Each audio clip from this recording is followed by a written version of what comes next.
Conscience Plus présente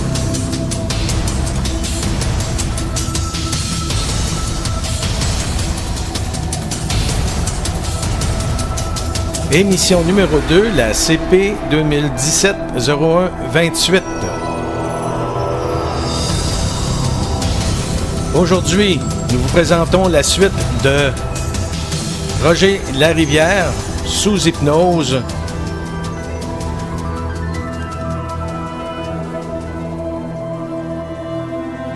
Également, nous vous présentons un nouvel invité, Joël Droulez, le transhumanisme versus la conscience.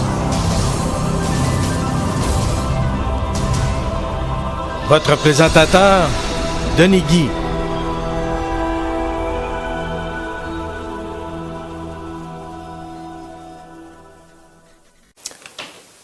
Bonjour, bienvenue à Conscience Plus, deuxième émission aujourd'hui. Mon nom est Denis Guy, révélateur de conscience.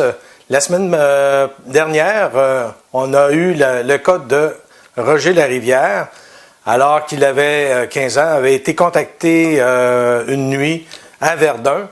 Et depuis ce temps, il a toujours voulu savoir qu'est-ce qui a pu se passer pendant cette nuit-là.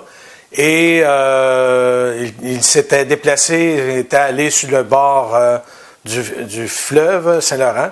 Et il a fait une rencontre lors de cette nuit. Et il lui manque environ 1 heure et quart de son temps, à savoir qu'est-ce qui a pu se passer durant ce temps-là. Et toute sa vie, il a fait des recherches à savoir qu'est-ce qui aurait pu se passer. Et s'est enfin décidé à se faire hypnotiser par Pierre Caron, qui est psychanalyste et aussi hypnologue. Maintenant, nous avons eu une entrevue avec lui la semaine dernière. Maintenant, on passe à son hypnose. 2 séances d'hypnose qu'on va voir aujourd'hui sur les 6 qu'il y a eu jusqu'à maintenant. Alors, procédons avec le visionnement des révélations qu'il a pu faire lors de ces 2 premières séances d'hypnose. Tu laisses venir les images. La première image que tu vois, tu me la décris. Ça peut prendre un peu de temps, c'est normal. Mais la première chose que tu vois, que tu ressens, tu me le dis.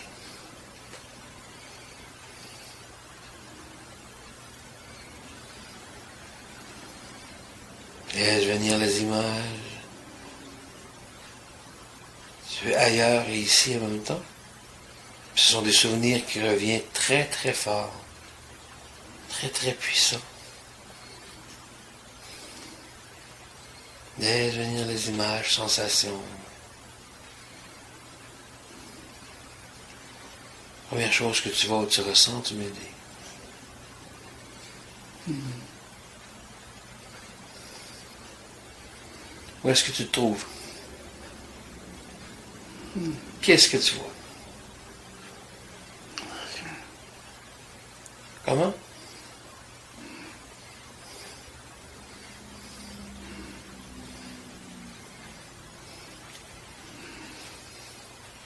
Où est-ce que tu te trouves, Roger?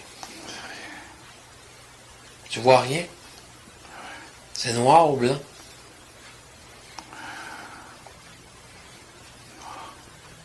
Noir? Les images, les souvenirs. Les souvenirs vont arriver graduellement. Les images vont surgir. Les émotions, sensations. Tu vas transpercer ce noir et me dire qu'est-ce que tu vois, qu'est-ce que tu penses.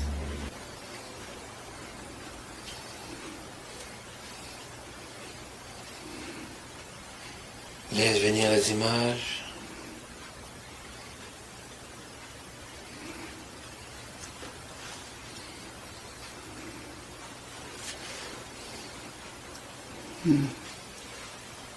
Qu'est-ce qui se passe?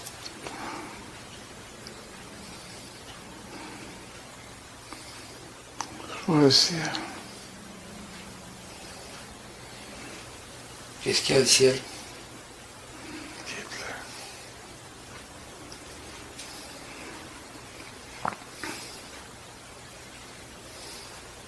bleu.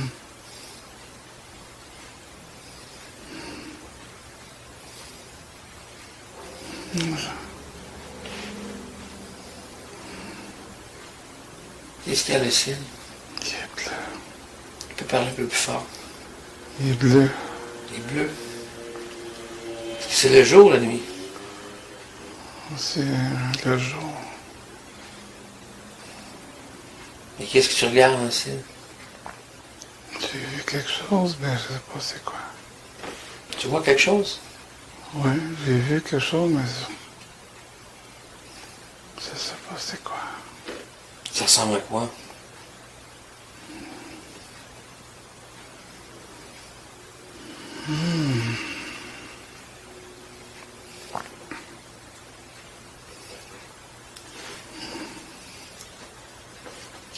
Je vois rien.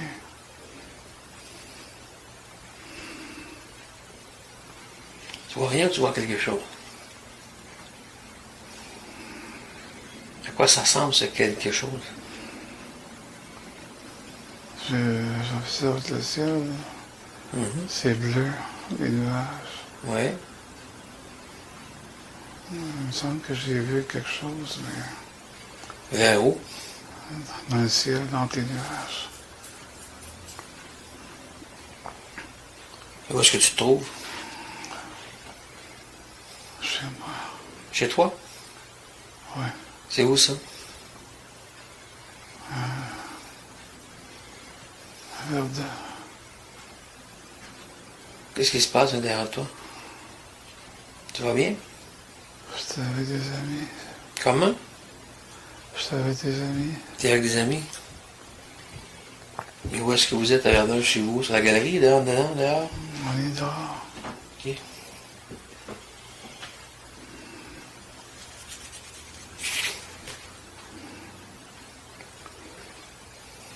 Mon chum me dit qu'il y avait quelque chose dans le ciel. Ok. Où est-ce que tu l'as vu? Je l'ai entrevu, mais je suis pas certain.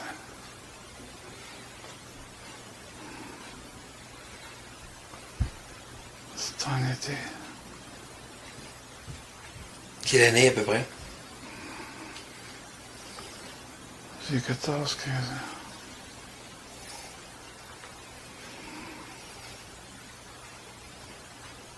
On dirait que je veux dormir.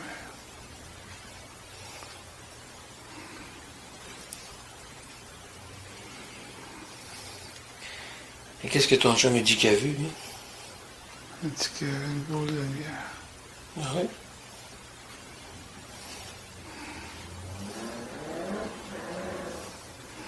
Où est-ce que tu l'as vu?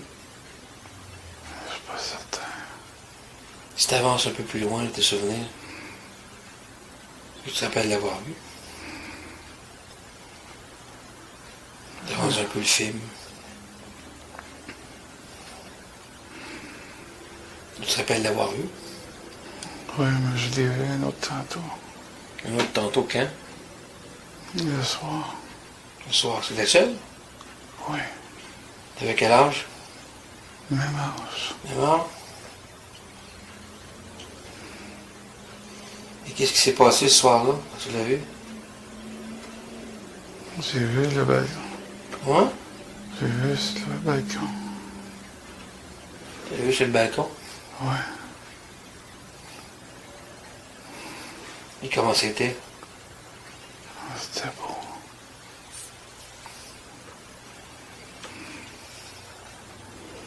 Ça ressemblait à quoi?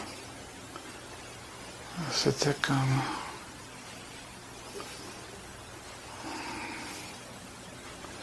C'était comme un genre de galaxie qui apparaissait dans le ciel.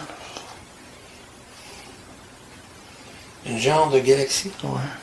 Il fait beaucoup de couleurs. Oui, les structures. Ça a duré... ça a duré à peu près 20 minutes.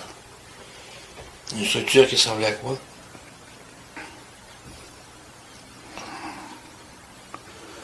Je trouve que ça va être la forme d'une galaxie.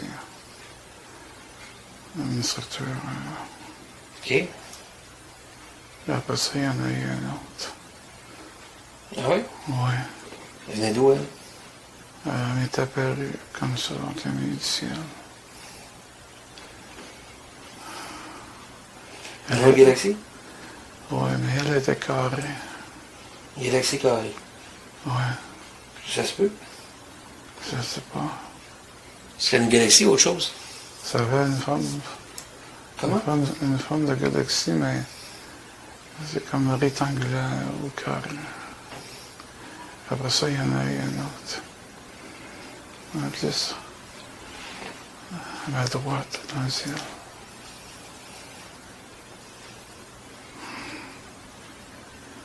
Est-ce que tu as eu peur? Non. Je comprenais pas ce que je voyais.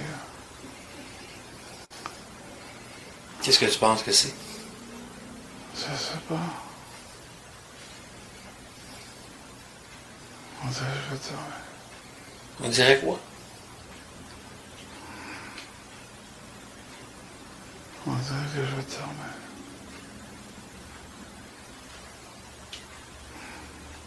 Comme quoi?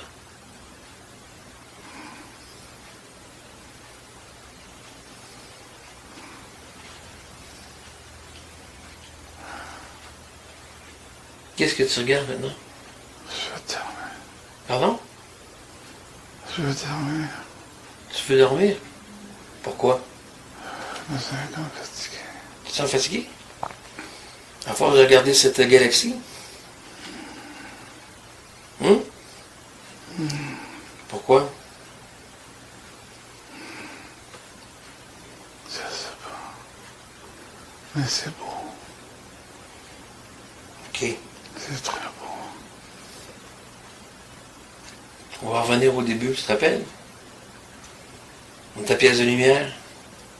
Oui. Quel endroit t'avais transformé ta pièce de lumière? Dans les rues, c'est la sixième. Comment? Dans les rues. OK. T'étais bien? Oui. En sécurité? Oui. Alors on va y retourner. Et quand tu seras rendu, tu me le dis.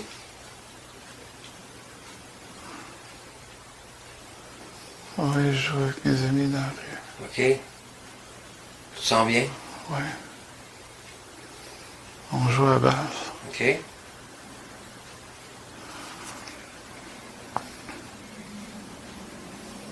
Alain me dit qu'il y avait quelque chose dans le ciel. OK? Ça a passé au-dessus de la rue. OK?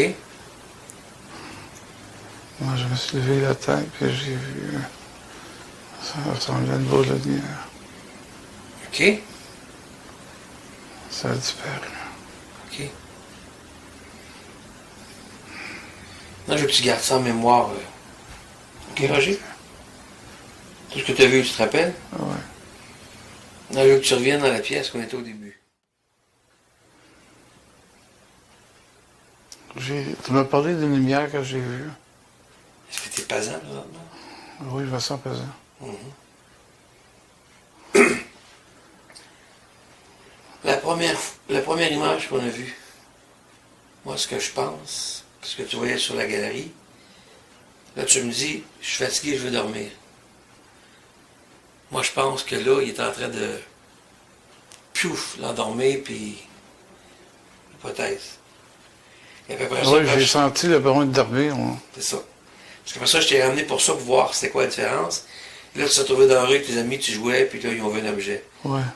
Alors, là, tu étais actif. Mais l'autre avant, c'était comme si tu voulais partir ou dormir.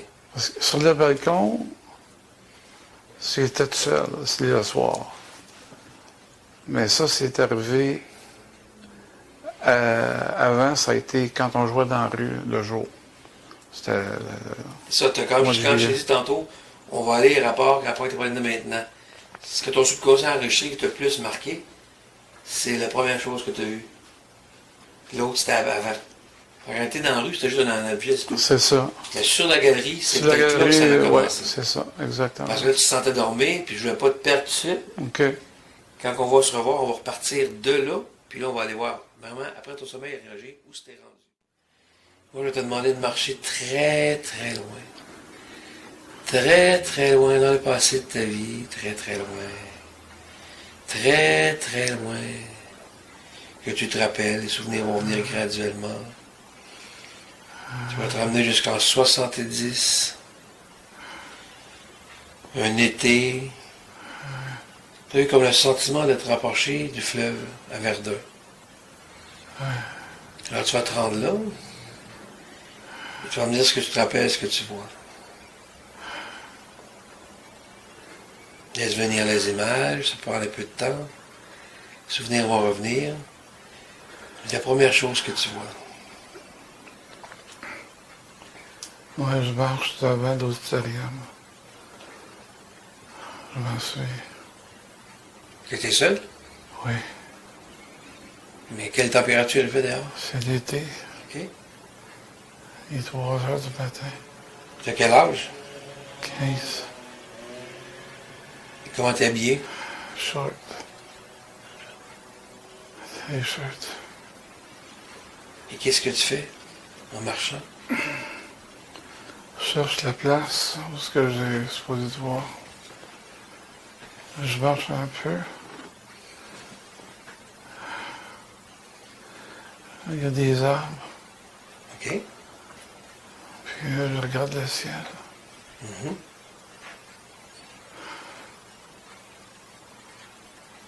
Je vois une étoile filante. Une toile filante? Ouais. Elle a disparu dans le ciel. Après ça, j'attends. T'attends quoi? Ben, j'attends, puis il n'y a rien qui se passe. Et à un moment donné, je vois une lumière qui apparaît. OK. T'as attendu longtemps? En 10 minutes. Qu'est-ce qu'elle fait, cette lumière? Elle est là dans le ciel. Elle s'approche. Quelle couleur? En blanc. Et quel effet ça te fait à l'intérieur de toi? Je la vois disparaître. Puis c'est tout. Je me retourne à la maison. Je me suis couché. Tu vas rester jusqu'à ce que tu as vu la lumière, tu te rappelles? Ouais. Puis tu reviennes là. Et que tu vas le voir après la lumière ce qui s'est produit. On va chercher très très loin. Après la lumière ce qui s'est produit. Je suis dans une pièce, une grande pièce noire. Il n'y a pas de son, il n'y a rien. Est-ce que tu connais cette pièce? Non. La première fois que tu la vois? Oui. T'es sûr? Ouais. Je vois une fenêtre. Est-ce que tu es dans ta chambre? Non. À quoi ça ressemble la pièce?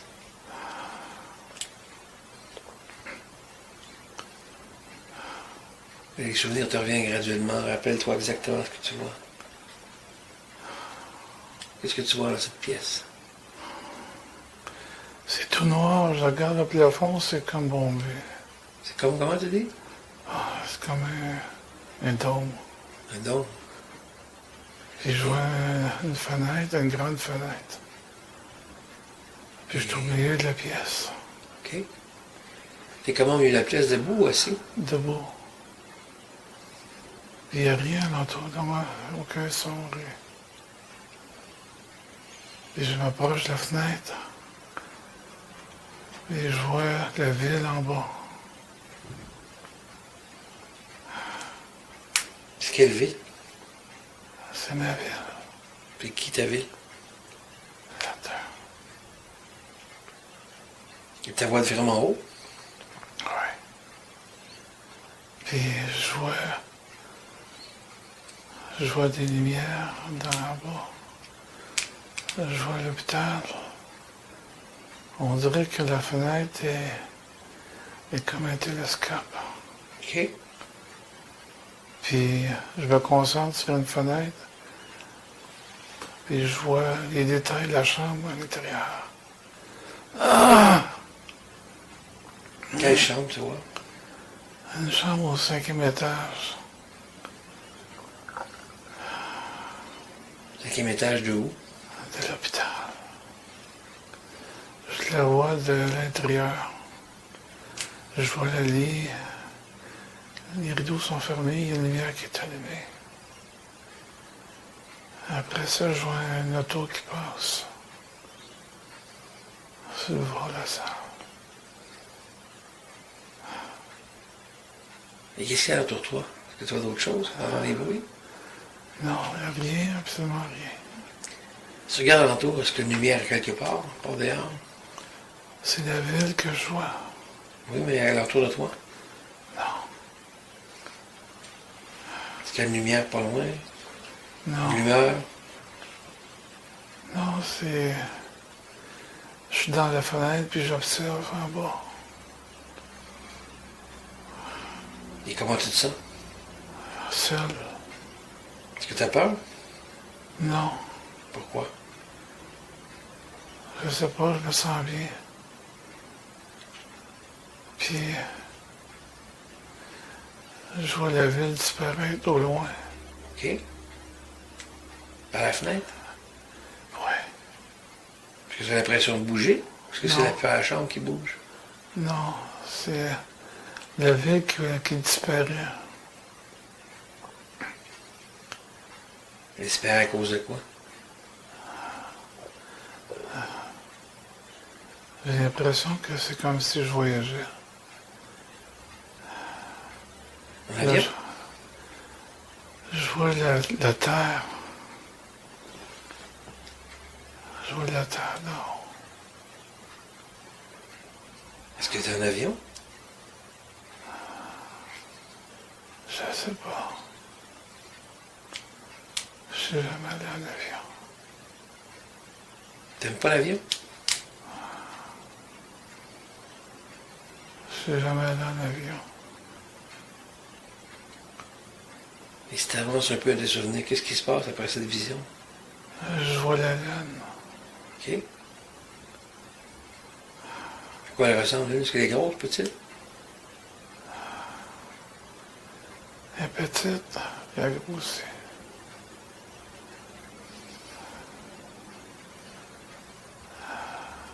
Elle grossit vraiment énorme. On s'approche de la lune.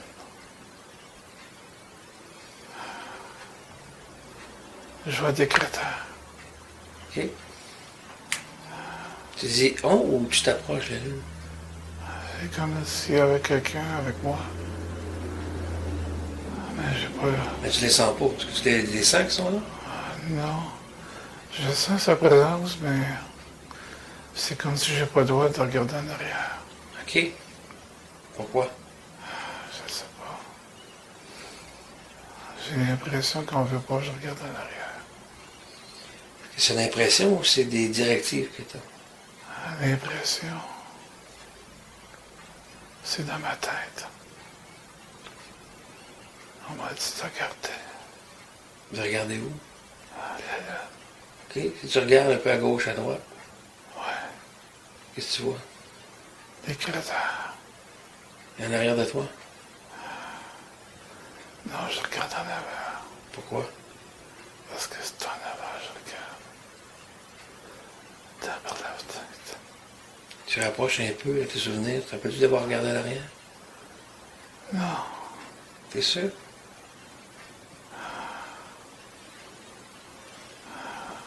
J'ai une des images, un petit peu plus loin, que l'apparition de la Lune. Et où est-ce que tu te trouves? Sur le côté obscur. C'est noir. Puis après ça, je vois une autre planète. Je sais pas c'est quelle, c'est une planète. On quitte la Lune. Puis je vois une autre planète. Je pense que c'est une planète. Est-ce que ça ressemble à une planète?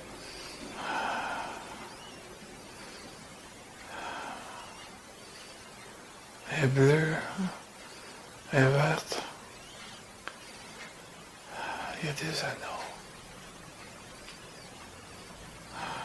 Et comment vous êtes à regarder ça? On dirait que c'est juste pour moi. Tantôt, tu m'as dit que tu n'étais pas seul. Ouais, j'entends une présence. Sentiment de quoi que tu as avec toi? Qui serait avec toi? Je sais pas. Est-ce que tu veux les regarder ou tu as peur de regarder en arrière? Ils m'ont dit de regarder, d'observer ce que je voyais. C'était très beau à voir. Il y a quoi d'autre que tu vois? On se promène au-dessus des...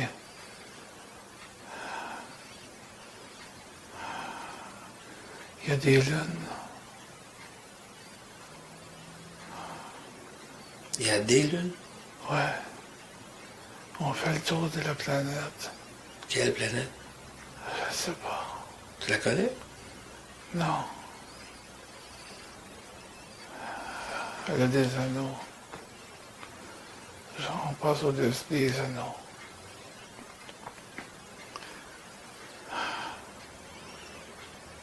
Comment tu sens à l'intérieur de toi? Je me sens étrange. Étrange. Quel genre? Mais je regardais en arrière. Tu veux regarder en arrière? Oui, mais Oui. je peux pas. Pourquoi? Parce qu'on veut pas. Est-ce que tu te sens à l'intérieur qu'il ne faut pas que tu regardes? Ben non, si tu Ouais. regardes, tu vas avoir quelque chose de spécial. Ils me disent de pas regarder en arrière. Je sais pas.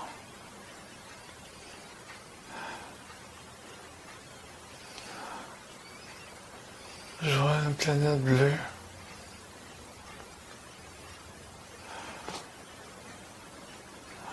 Je vois une lune.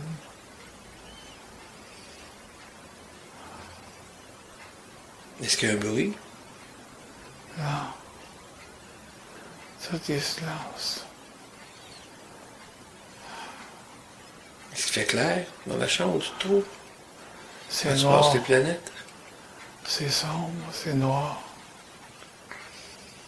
J'entends absolument rien.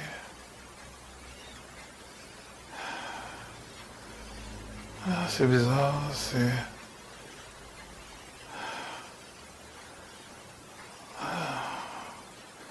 J'étais à la même place. Puis je vois la lumière disparaître au loin. Quelle lumière? Celle dans laquelle j'étais. Elle était où cette lumière-là? Dans le ciel. Et toi, tu te trouves où maintenant? Elle a disparu. J'ai regardé la lumière. C'était comme un diamant. Parti. Tu vas partir de où cette lumière? Où est-ce que tu te trouves? Un verdeur.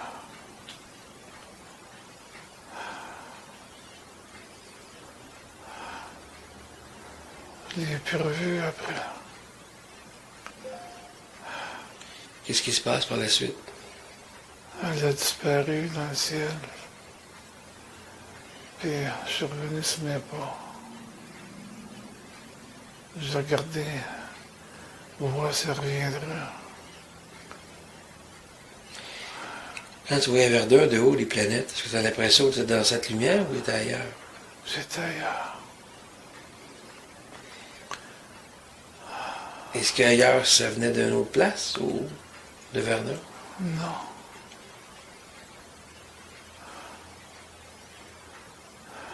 C'était où d'après toi? J'étais dans une pièce noire au milieu. Mais dans ton fond intérieur, c'était quoi cette pièce? Est-ce que tu penses? D'après moi, je pense que c'était une grande pièce.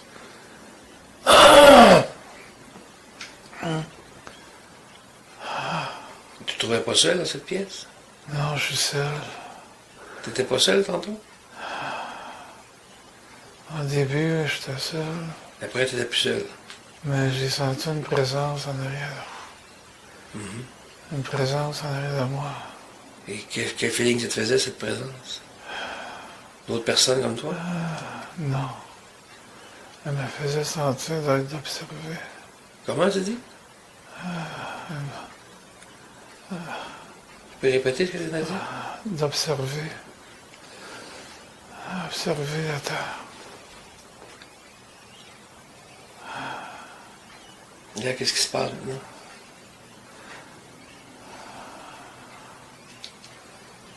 Là, elle a disparu. Et là, tu trouves où? Au sol. À quel endroit? Vers terre. Et comment tu dis ça? Bien. Tu t'en vas vers où? Je retourne chez moi. Il fait nuit. C'est à peu près quelle heure? De près de 4h30.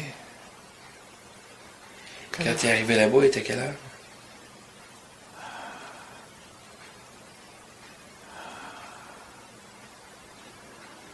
Chez moi, Non, quand tu es arrivé, la première fois au bord du fleuve, il était quelle heure? à 3h.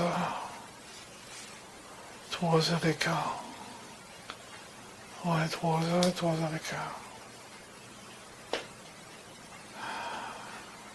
Est-ce que tu es rendu chez toi? Ouais, Dans ton lit? ouais. Qu'est-ce qui se passe? Je suis très fatigué. T'es fatigué? Quand j'ai monté, mes parents, toute la famille était couchée. Tu les as pas réveillés? Non.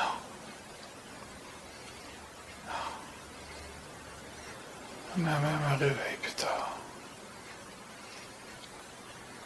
Tu es arrivé plus tard? Ouais, dans l'après-midi. Et qu'elle t'a dit? Si j'étais malade, Pourquoi? parce que je m'étais couché toute la journée. J'ai dit que j'avais fait un rêve.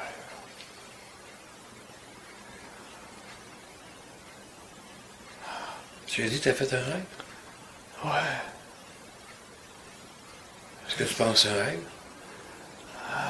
moi je pense que c'était pas un rêve, c'était vrai. C'est comme un rêve. On va revenir dans notre pièce. Tu te rappelles? Ouais, L'endroit où tu te sens en sécurité, détendu. C'est quel endroit, ça? c'est une grande pièce noire. C'est sombre. Tu te sens bien, là? Ouais, En sécurité? ouais. Ouais, on va y retourner tranquillement.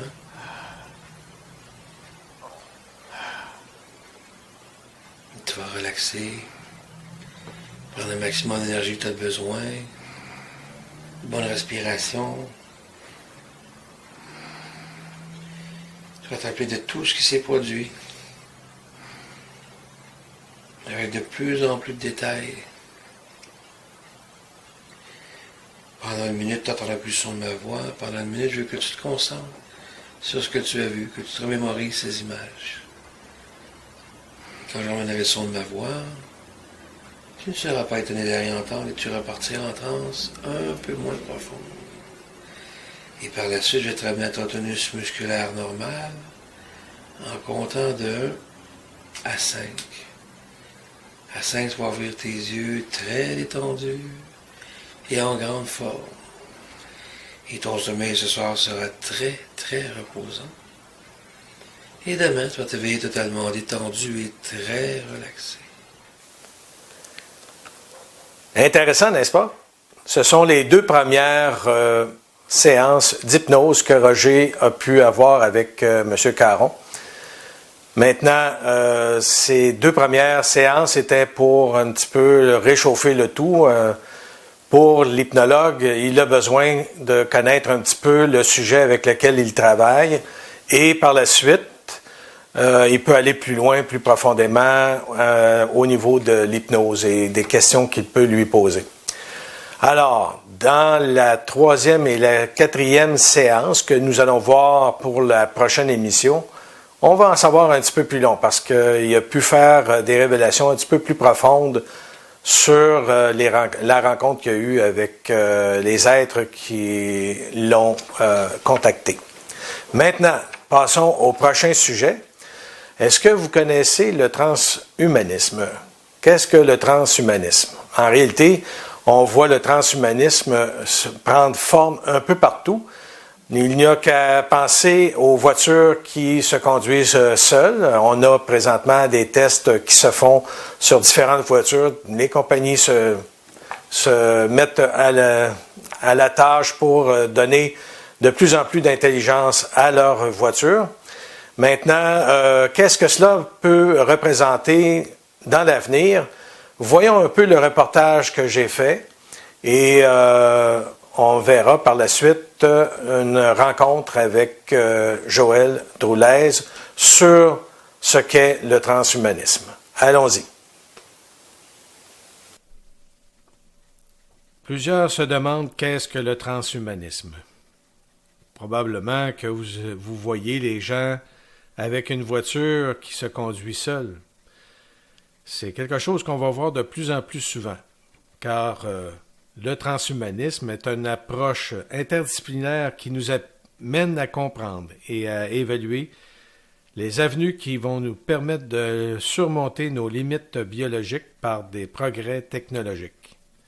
Les transhumanismes cherchent à développer les possibilités techniques afin que les gens vivent plus longtemps et en santé, tout en augmentant leurs capacités intellectuelles, physiques et émotionnelles.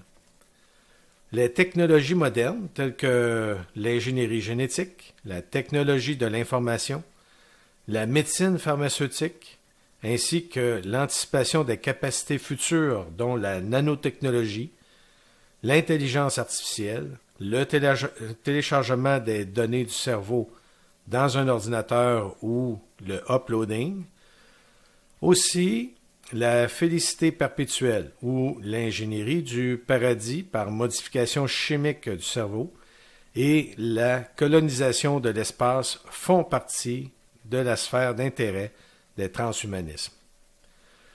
Bien sûr, les risques et les enjeux ne peuvent pas être plus hauts.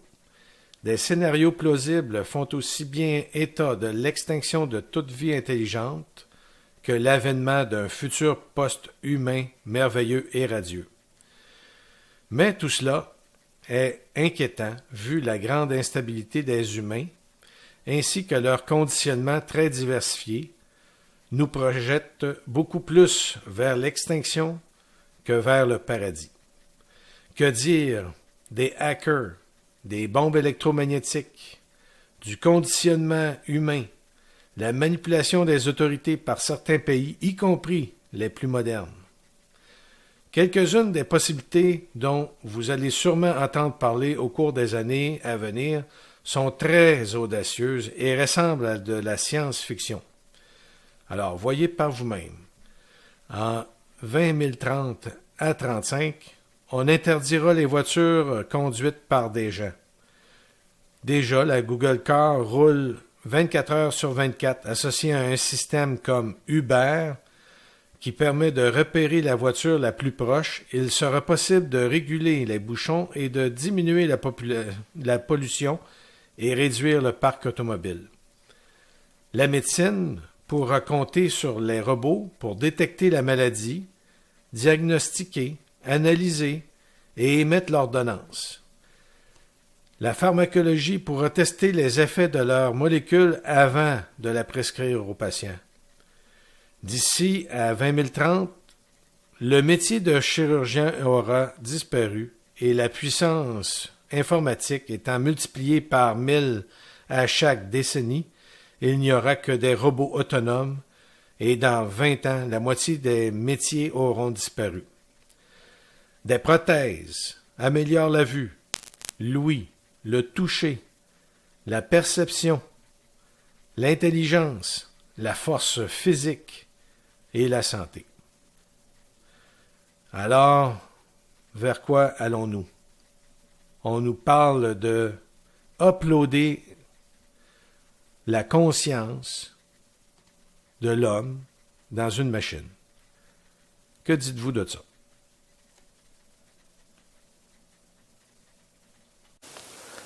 Alors, comme dans toutes les découvertes qui ont été faites jusqu'à maintenant, le transhumanisme est quand même quelque chose qui est nouveau et que plusieurs craignent. On craint, entre autres, les pertes d'emploi que cela va occasionner nécessairement. Exemple, on a juste à penser aux taxis, les chauffeurs de taxi qui peuvent perdre leur travail. On sait qu'il y a une lutte présentement contre Uber ici à Montréal, mais ça se fait partout dans le monde. La compagnie est vraiment critiquée. Maintenant, qu'est-ce que ça sera lorsqu'on aura une compagnie qui, elle, fournira le taxi à tout le monde et que la voiture se conduise tout seul, arrive chez la personne qui désire avoir un taxi et il n'y a pas de chauffeur. La personne embarque dans le taxi et se rend tout simplement à l'endroit désiré. Ça, c'est sans compter le parc automobile qui va diminuer et on aura probablement seulement qu'à faire un appel à une voiture, un peu comme on demande un taxi, et une voiture arrivera face à chez soi. On aura juste à embarquer et s'en aller au travail, à l'épicerie, et diminuera probablement le parc automobile de cette manière. On rendra sûrement illégal la capacité de conduire une automobile sur la route aussi. Maintenant, qu'est-ce que le transhumanisme, qu'est-ce que cela va nous apporter comme changement? C'est une chose, mais de dire que le transhumanisme est là pour rester et qu'on désire télétransporter notre conscience dans celle d'un robot ou uploader notre conscience dans un robot. Alors là, on est dans un monde totalement effrayant, si on pourrait dire comme ça. Il y a des avantages, mais il y a aussi énormément d'inconvénients. Alors, on va en parler un petit peu avec Joël Droulez. Allons-y. On a rencontré Joël un petit peu plus tôt. Alors, me voici en présence maintenant de Joël Droulez. Bonjour Joël, comment ça va? Ça va bien, merci. Oui, bienvenue sur Conscience Plus. Oui.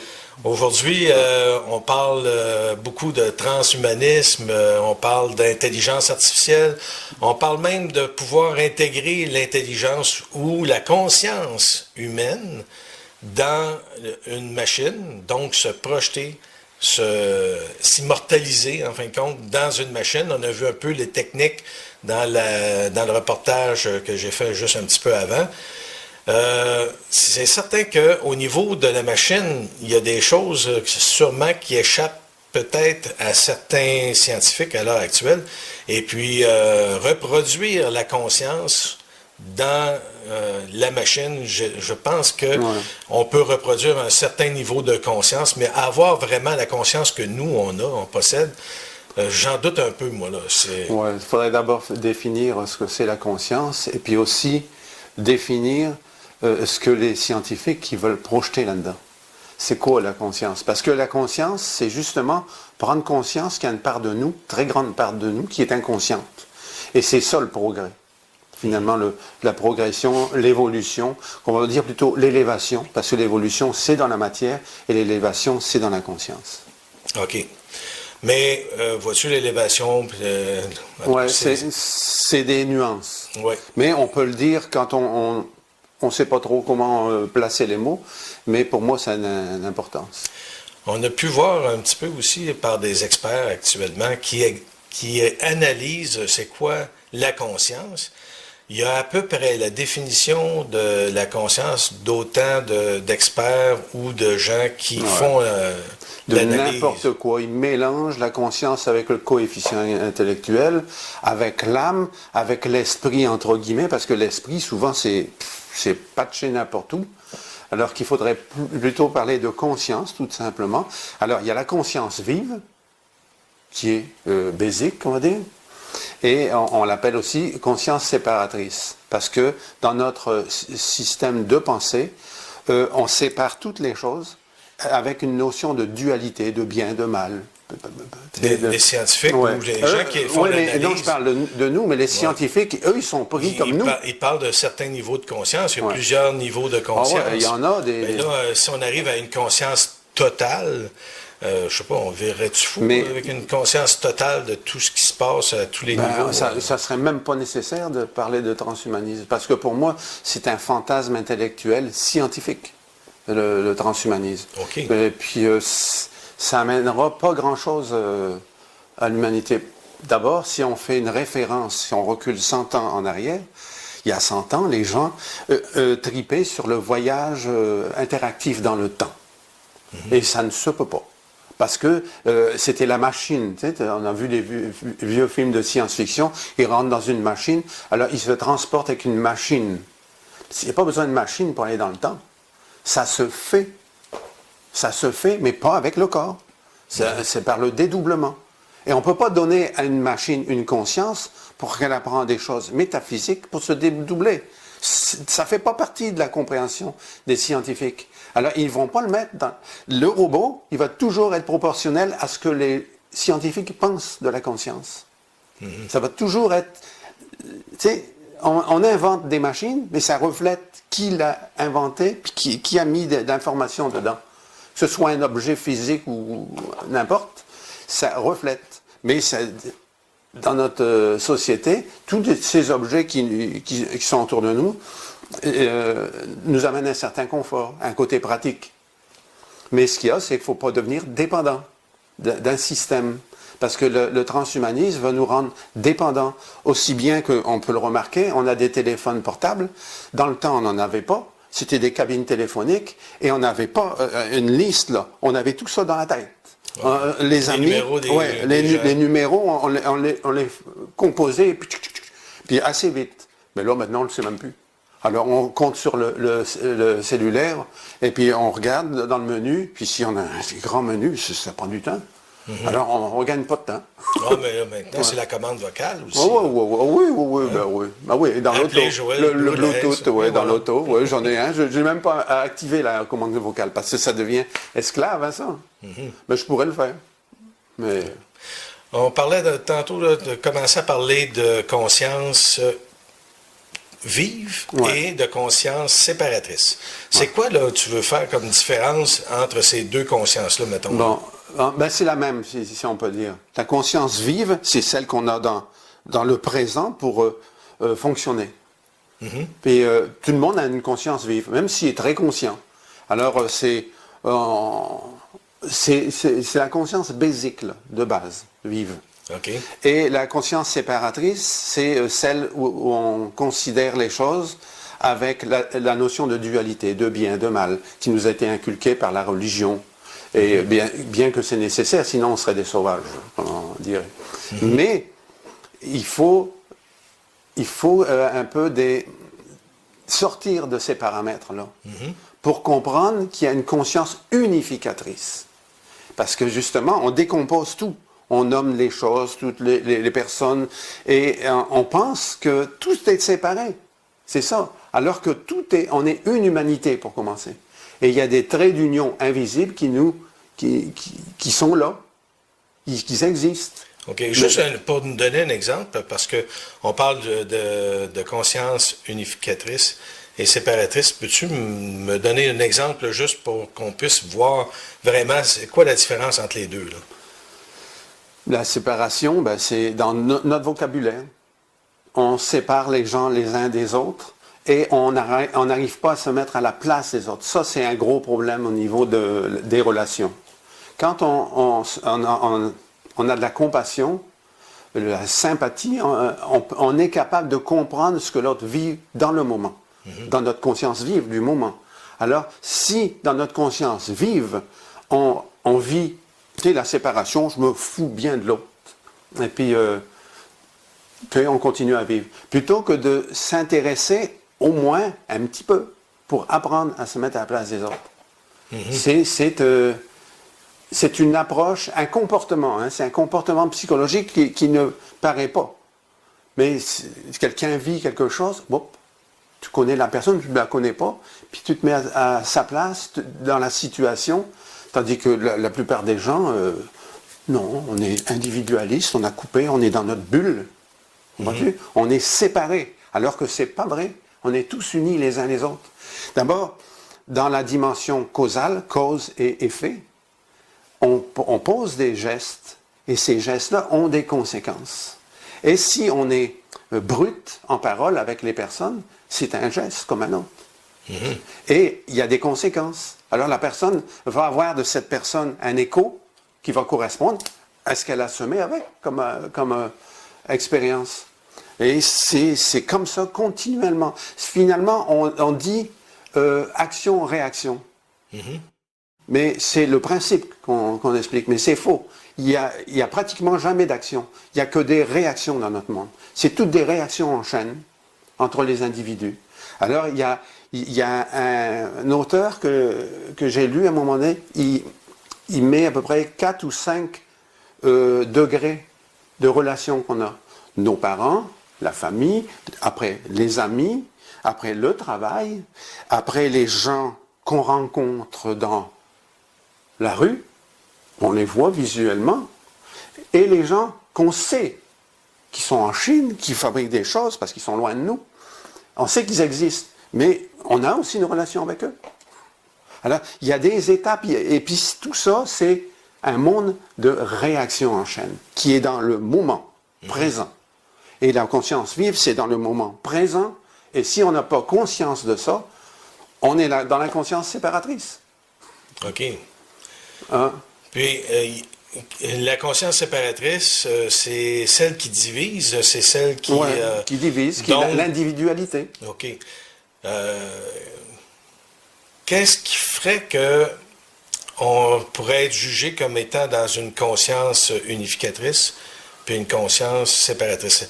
Tu disais qu'il y avait peut-être des petites différences entre...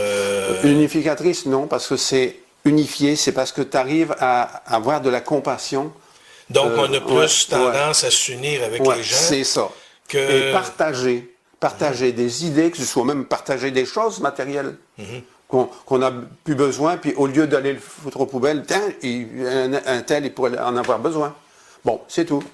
Ouais. Mais c'est pas des échanges d'argent, là. C'est des gestes humains.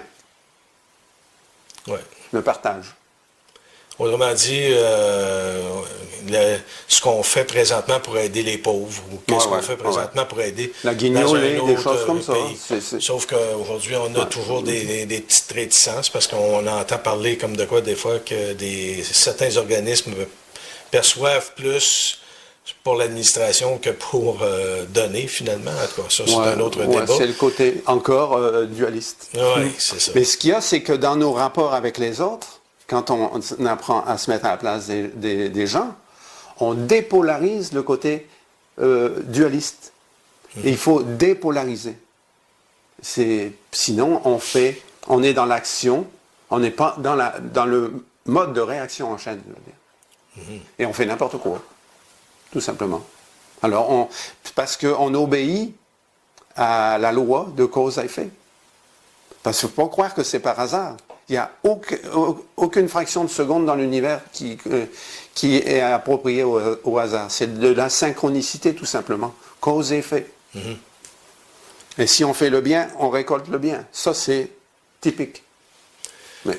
Pour toi, le transhumanisme, qu'est-ce que c'est que ça peut être pour toi? Est-ce que c'est tu disais tantôt une aberration un peu, là, le transhumanisme? C'est un fantasme intellectuel scientifique. Okay. Puis qui aboutira à rien. On le verra peut-être, ils en parlent peut-être depuis 10 ans, à peu près. Au bout d'un siècle, on le voit que ça n'arrivera pas. Comme le voyage interactif dans le temps, qui était de la science-fiction, on le sait que ça ne se peut pas aller physiquement dans le passé. Non, on vit dans le passé et notre cœur bat au présent. Il ne peut pas battre au passé ni au futur. On est au présent. Pourtant, certains scientifiques nous ont montré de l'intelligence artificielle qui interagissait avec les gens. Les gens qui pouvaient communiquer avec... Oui, dans le présent. Oui, je comprends. Dans le présent. Mais l'intelligence artificielle répondait aux gens qui posaient des questions. Oui, mais... Il répondait... les gens confiait des problèmes, puis lui il arrivait avec des solutions. Ou questionnait un peu comme ferait un psychologue ou un psychiatre, et puis il cherchait une solution à son problème. ils ont eu des expériences avec de l'intelligence artificielle où l'intelligence artificielle devenait raciste. Ouais, mais ils ont dû commencer par je me souvian que les recherches de Bell Canada, il y a au moins 30 ans. Je veux juste compléter pour pas qu'il devenait raciste parce que les gens lui indiquaient des choses à dire par rapport. Comprends-tu? Lui-ci faisait son expérience d'acquérir, mais il y en a qui étaient mal intentionnés, qui interagissaient avec lui, puis il lui donnait Donc, on voyait qu'il était limité, il ne pouvait pas faire le discernement. Là, on arrive avec un nouvel élément, le discernement. C'est des informations qui viennent des créateurs des machines et qu'ils interagissent. Et la machine, elle prend parti en étant raciste. De qui? Des blancs, des noirs, des jaunes, des verts. Alors. Mais il arrive quand même que présentement, ils font des choses qui amènent l'intelligence artificielle à faire des choses à la place de l'humain. Exemple, on commence à faire des voitures qui se conduisent par elles-mêmes. Aujourd'hui, c'est une théorie, mais demain, ça va être de tous les jours. On n'aura peut-être même plus de voitures nécessairement dans notre stationnement. On va appeler une voiture qui est commune, et puis on n'aura plus besoin d'être propriétaire d'une voiture, payer des frais tous les mois, ainsi de suite. On va demander une voiture, elle va arriver à la porte. Ça nous reviendra la même chose. On paiera le même montant pour nos déplacements, je veux dire. Alors, ça reviendra la même chose, mais disons qu'on n'aura plus le trouble d'aller au garage pour l'auto.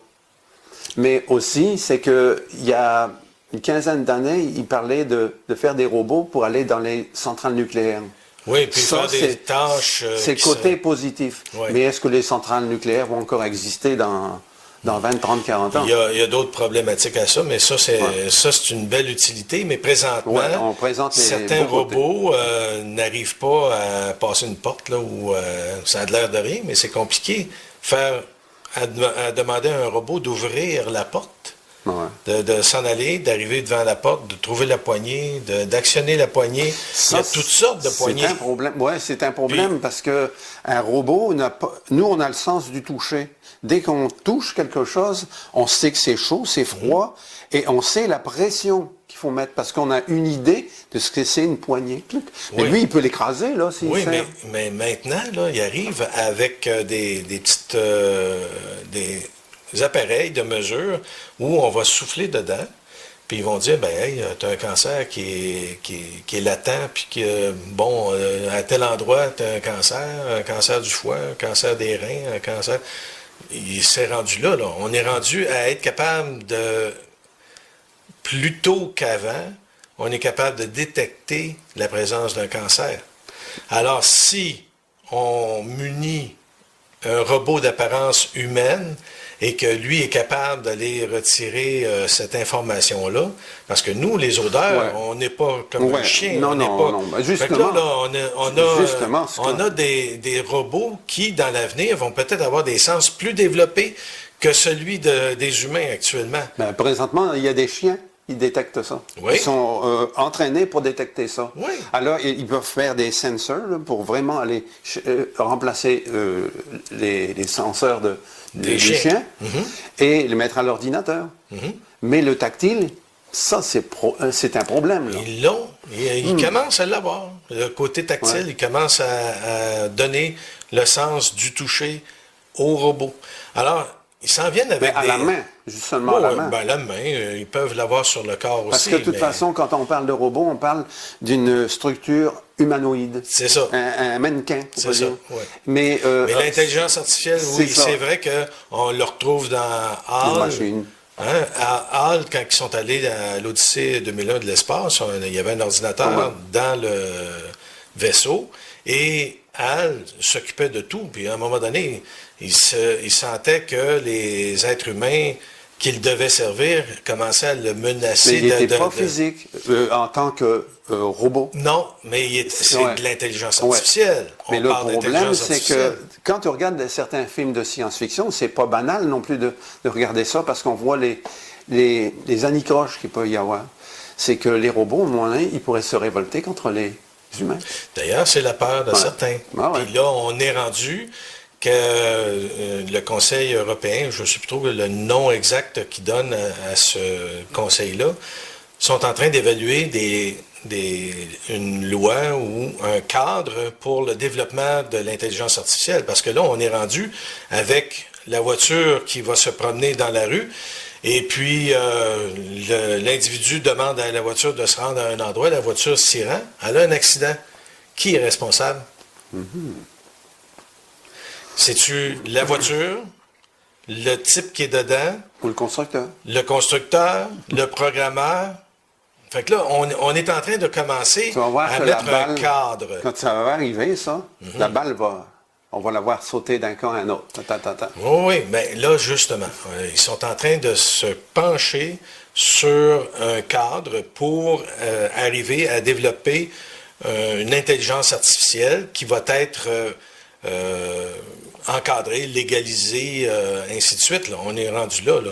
C'est sûr qu'il va y avoir des pressions des industriels pour dire, ben écoute, nous autres, on ne peut pas être responsables de ça, puis ça va nous coûter trop cher, puis de toute façon, on va être obligé de refiler la note aux gens qui vont être propriétaires. Ils vont essayer de se dégager de ça, mais en réalité, on pense de changer la fonction de l'humain là-dedans. Il ne faut pas non plus que l'humain soit au service du robot. On est déjà au service d'un système.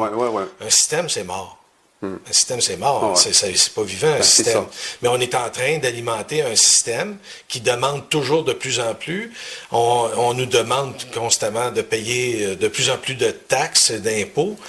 Ils ont tué des rois, puis pour bien moins que ça, on a décapité du monde dans le passé parce qu'ils réclamaient 10 ou un 20% de ce que c'est que les gens récoltaient. Là, on est rendu, on en a donné pas mal plus que ça au gouvernement. Fait qu'imaginez, là, ce que ça va faire, ça, plus tard. On s'en va où? On devient, nous autres, des servants au système, des servants maintenant peut-être à un robot. C'est ça, là, l'intelligence artificielle, on fait quoi avec ça? Puis ça va être quoi la conscience de l'intelligence artificielle? On parle de systèmes robotisés ou d'intelligence artificielle pour contrôler au niveau systémique ce qui se passe dans la vie de tous les jours. Au lieu d'avoir une politique qui s'installe et tout, là, on va se faire tantôt... il va falloir qu'il fasse une section juridique pour des questions pour encadrer, qu'on ne devienne plus, nous autres, là, parce que quand on parle de transhumanisme, à un moment donné, s'ils se reproduisent ou sont capables de reproduire des robots, peut-être qu'à un moment donné, l'humain est inutile sur la Terre. C'est ça justement, dans la science-fiction. Puis les gens qui s'interrogent présentement sur les questions, légales, de responsabilité, qui c'est qui va absorber les erreurs. Alors, c'est comme si qu'ils font un recul et puis ils prennent conscience, wow, on prend un recul et puis on va observer tous les problèmes qui peuvent arriver. Et qui c'est qui va devoir assumer dans un système juridique actuel, c'est pas possible. Parce que ça va être bâclé. Alors, il va falloir qu'ils fassent une section transhumanisme dans les cours de justice. Wow! Alors là, ça va avoir... Tu sais, l'hommerie, elle va encore exister. Alors, il va sortir de l'argent pour faire... c'est lui, tiens, le petit cul qui était à la chaîne, là, on va mettre ça sur son dos. Mais c'est comme ça que ça va se passer. Il y a des possibilités, mais là, on est loin, là, on essaie de voir un petit peu plus loin, mais on peut faire des projections, puis là, il y a des futurologues, d'ailleurs, qui se penchent là-dessus. Fait qu'on est en train de conseiller des gens pour encadrer tout ça. Mais si on va un petit peu plus loin, justement, et puis que là, on parle d'intelligence artificielle, on parle de conscience. Qu'est-ce que l'homme va avoir de différent par rapport à la machine ou à l'intelligence artificielle? Est-ce qu'on va être effacé par rapport à ça? Est-ce que nous, on perd le contrôle carrément? C'est la performance. Mais quand tu vois les industriels qui ont du personnel, ils vont tout le remplacer. Et les robots, ils ne dorment pas. Alors, ils vont travailler 24 heures sur 24 pas de syndicat. Ouais, mais c'est pas là que je voulais t'amener. Ouais, mais c'est un fait, ça. Oui. C'est un fait réel Ouais. et c'est légitime pour celui qui est propriétaire des robots. C'est ça. Mais Mais c'est tout. moi, ce que je veux dire, c'est au niveau de l'essence même de l'humain. C'est quoi la différence qu'il va y avoir entre un humain et l'intelligence artificielle? C'est là, moi, où je voudrais c'est le t'amener, côté là. qu'on appelle chaleureux, qui est en relation avec la conscience. De conscience à conscience, il y a un échange. L'amour. Alors, oui, l'amour, c'est la chaleur humaine qui n'en aura pas. Ça va être froid, c'est une machine. Même si on donne des apparences de chaleur humaine, synthétique, tu sais, parce que c'est toujours une machine. Alors, on ne peut pas dire, d'abord, dans l'être humain, quand tu vas à l'école, tu t'instruis. Tu ouvres ton livre, tu as des connaissances, tu prends connaissance de ça, mais quand tu arrives à l'adolescence, tu n'as pas encore beaucoup d'expérience. Il faut expérimenter ce qu'on a lu dans les livres, et quand on l'expérimente, ben là, on sait que ça fonctionne. Et ça, si tu as mieux, les outils qu'il a pris pour expérimenter, c'est sa technique. Et c'est sa technique d'avoir absorbé la connaissance en savoir. Et s'il répète ça, puis que ça marche tout le temps, qu'il n'y a pas de... C'est très fondé dans sa technique, ben c'est du savoir-faire. Et l'être humain a du savoir-faire. Pas le robot. Le robot, il reste toujours au niveau... C'est même pas des connaissances, c'est de l'information. OK. Par contre, avec l'intelligence artificielle, là où ils s'en vont présentement, ils sont en train de donner la capacité au robot d'apprendre. Ouais. Quand tu parles au niveau...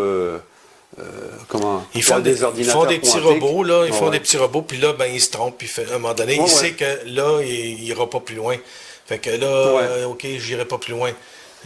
Il commence par expérimenter, puis à avoir Ouais, mais tu une vois, interaction avec son environnement qui est logique, là. c'est parce que l'être humain a mis dans sa base de données des façons de se modeler à la situation comme un être humain va le faire dans le présent. Et selon son âge. Tu ne vas pas demander à un enfant de 7-8 ans de résoudre des problèmes de 15 ans. Bon, alors, le robot d'abord, il va avoir quel âge? Ben, Mental. Ouais, l'âge mental, pour mais là, commencer. s'il peut apprendre, puis qu'on transfère cette connaissance-là, à un moment donné, il y a des robots qui vont vivre plus longtemps que l'humain. Ouais, parce qu'ils s'ils arrivent à prendre la conscience d'un être humain et le mettre dans le robot, mais ils vont prendre la conscience quand? À sa mort? Non, ben là, ce que c'est qu'ils pensent faire, il y a beaucoup d'argent qui est mis là-dedans, là, c'est qu'ils scannent le cerveau. Bon, Ils sont capables de le scanner à un niveau tel, ben ils ne sont pas capables, là, tout à fait encore à l'heure actuelle. On parle peut-être pas pour aujourd'hui, puis on parle peut-être pas pour demain, mais peut-être après-demain, par exemple.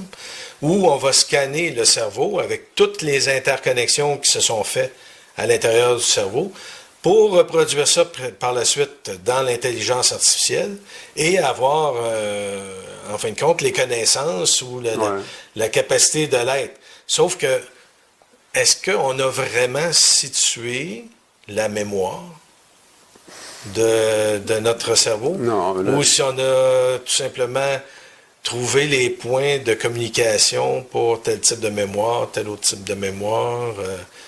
On a-tu une antenne? Est-ce que nous autres, notre être est vraiment présent? Parce qu'aujourd'hui, il y a des scientifiques qui ont découvert que l'être ou la conscience est extérieure au corps. Ouais, c'est ça, c'est justement. Alors, notre cerveau, c'est une antenne Oui. qui émet, qui reçoit. Et elle est située à l'extérieur. Et ce que la physique quantique a découvert, c'est que dans l'atome, il y a beaucoup de vide. Dans l'espace aussi, il y en a beaucoup. Oui, Et le vide n'est pas vide. oui. Et il est plein. Il est plein d'une énergie qu'ils ne peuvent pas nommer, ils ne savent pas. Alors c'est la dimension causale qui est là. Alors toute cette mémoire du passé est vivante dans le temps. Là, il faut définir le temps. Parce que tu as nous, on écrit de gauche à droite, alors on situe le passé là, le présent ici, puis le futur là. Ça, on appelle ça le temps horizontal ou linéaire. Oui. Et Le passé, le futur, ça n'existe pas. Alors, il est où? Il est en mémoire. Le passé il est trépassé, il est inscrit. Mais le futur, c'est les conséquences du passé qui sont là. Et dans le futur, c'est des futurs potentiels. Alors, tu prends le choix dans ta vie d'être séparé ou de t'unir aux autres. Oui. Alors là, ça a des conséquences dans le futur. Alors, tu peux... Et il y a beaucoup de techniques qui sont présentement pour arriver à cette conscience-là. OK, mais je comprends ce que tu amènes, là, mais on fait le lien de quelle manière pour dire que là, nous, on est comme une antenne, notre esprit est ailleurs, OK? Notre esprit est en dehors du temps, là, si on peut dire. Regarde, juste là, t'imagines des choses. Bon, OK, Ouais. c'est vrai. On rend... C'est Mais oui, vrai. mais l'imaginaire... Mais il y a quelqu'un qui m'a dit à un moment donné que notre esprit, il n'est pas à l'intérieur de notre corps, il n'est pas à l'intérieur de notre tête. Il y en a qui sont sur une table d'opération, qui sont décédés, puis qui finissent par revenir, qui réussissent à le faire revenir, sont dans le coma, puis ils disent tout ce que c'est qui s'est passé là, dans la pièce et aussi dans ce qui se passe alentour. Ouais. La conscience est en dehors du corps. Il y a des scientifiques qui l'ont prouvé. Ouais. Bon, OK. Maintenant, ils font des robots. Ces robots n'ont pas l'ordinateur au complet. Ils ont une certaine autonomie, le robot mais il y a une antenne, puis il est connecté avec un super ordinateur à l'extérieur du robot. Ah ouais. Et là, il est là sur Et s'il y a l'esprit. une interaction entre l'antenne du gros ordinateur et le robot, ben, pouf, il tombe. Ben oui, si on te coupe la tête, hein, Non, tu non, ouais, c'est ça. on te coupe l'antenne. Mais tu ce qu'il y a, tombes. c'est qu'on a toujours cru depuis longtemps que notre mémoire est dans la tête. Et c'est difficile de nous faire sortir ça de la tête.